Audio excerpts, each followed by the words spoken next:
Grandpa Dave here. Glad to see y'all. We're in my workroom. I got a little project for the wife. Evidently she doesn't like toast that looks like this. So I'm doing some adjustment on it. But I want to talk a little bit about some stuff I've worked on when I was a kid. Stay tuned.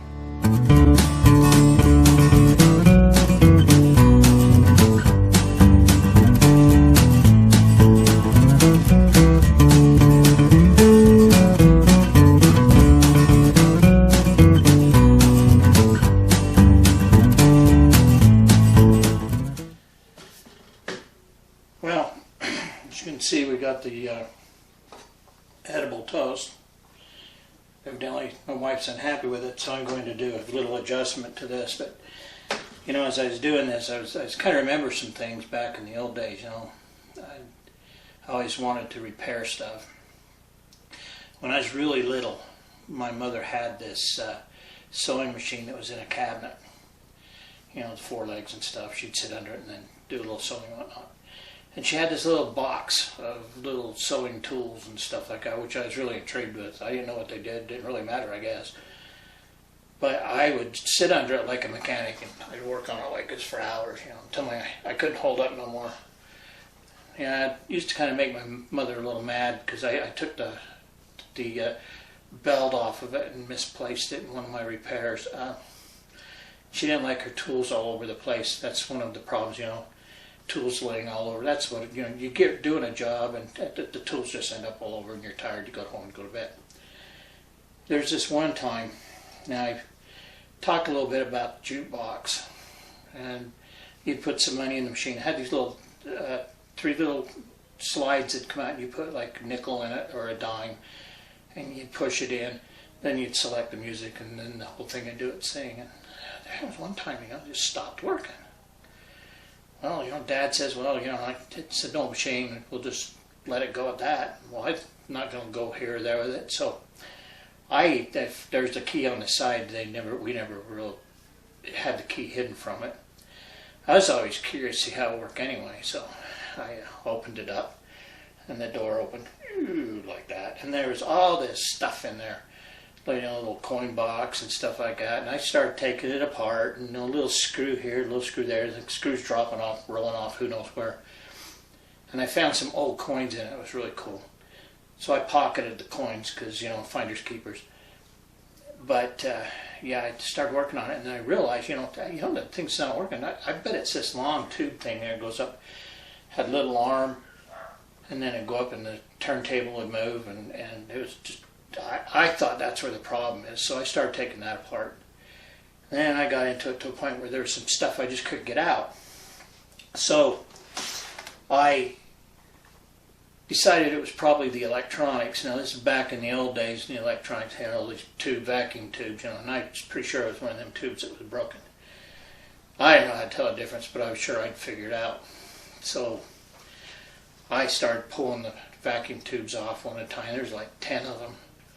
I didn't know where they went back in. I just pulled them random. You know, I was going to check them all out. You know, you can tell the light bulbs out. That's kind of what I was thinking in my mind. Well,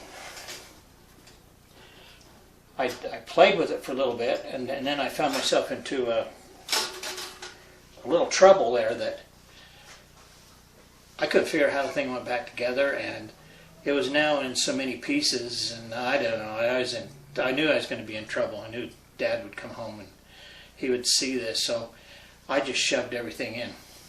Just shoved it all back in and closed the door, locked it, and pretended I didn't know what was going on. Well, as you may have guessed, I was questioned vigorously, and even tortured to give up the truth. Well, you think I'd have learned my lesson, you know. Well, Dad had this watch thing that didn't work in his drawer. He had a drawer of goodies. I mean, that drawer you were not allowed to touch, which of course meant that I was going to go through that drawer on a regular basis. And I found this watch, and I decided I'd do a surprise for him and fix it.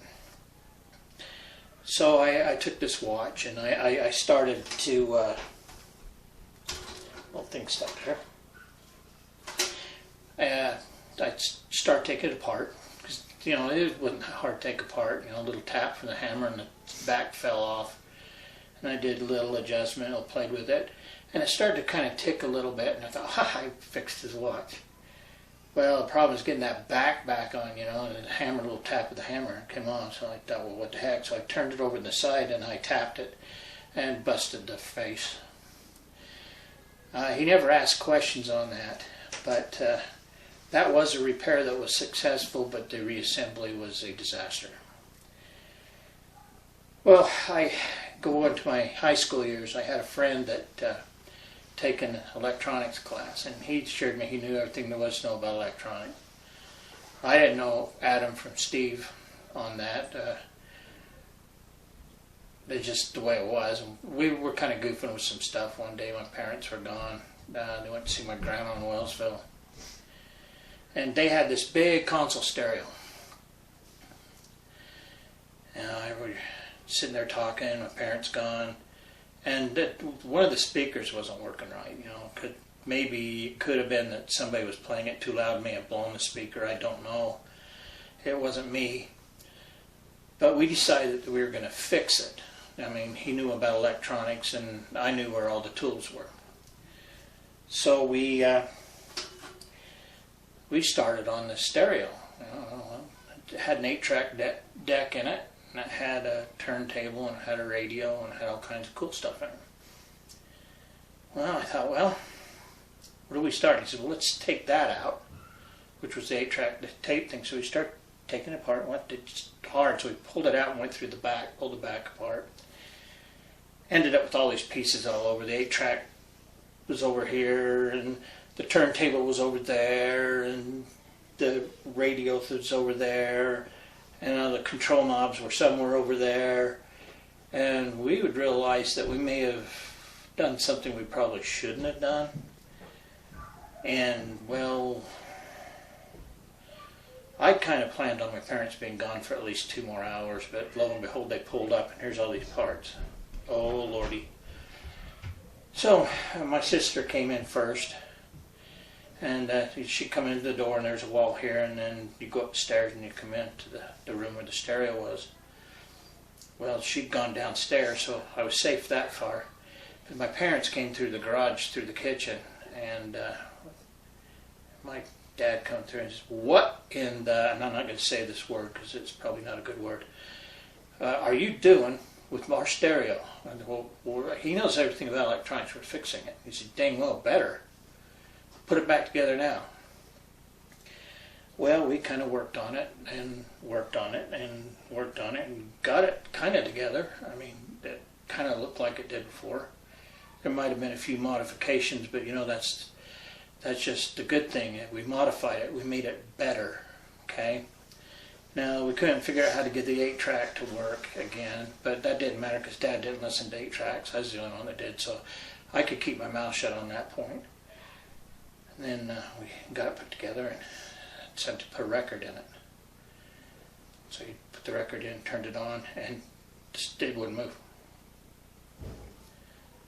And so we messed with it a little bit and finally started to move. And it played, you could hear it go, okay, saved, okay, we're good. Put it back together, and my friend went home. I was sitting in the front room. Dad came in and says, "Now, what was all that about?" And I go, well, it was broken and we were going to fix it and all that stuff. So he goes to try the radio. Guess what? It didn't work. Well, I was told that I was going to end up buying them a new stereo, and it just, I'm not a mechanic, he said. You just leave my stuff alone. Quit trying to fix stuff. No, that's okay. That's kind of the gist of things. And it's funny, towards my latter years, when just before I was retired, I worked at a company that used to fix things, tools and pumps and stuff like that. Well, that's where I come to things like this, This just needed a little adjustment, which I did, and it's set up, and I think we're going to try this, Now, the one thing about this that you have to understand is you're trying not to do this, okay? Now, when you fix something, you really want to, yeah, that goes like that. That went in pretty good. I'm pretty happy about that. there's no extra parts. Now that's one thing you've got to make sure, that there's no extra parts. And I can verify there's no extra parts. It's nothing here, my pipe, so I'm going to verify there's no extra parts.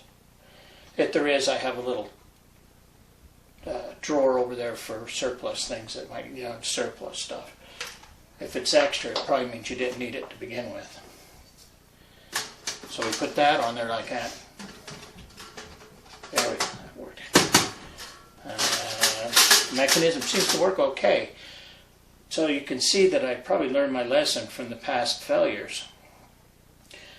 So what I'm going to do here is try it out. But as I'm trying it out, I want you to come on back a little later on and let's talk about something else. And then this is a short one, but I just had to get this done and didn't have time to put a full video out. So I'll talk to you later.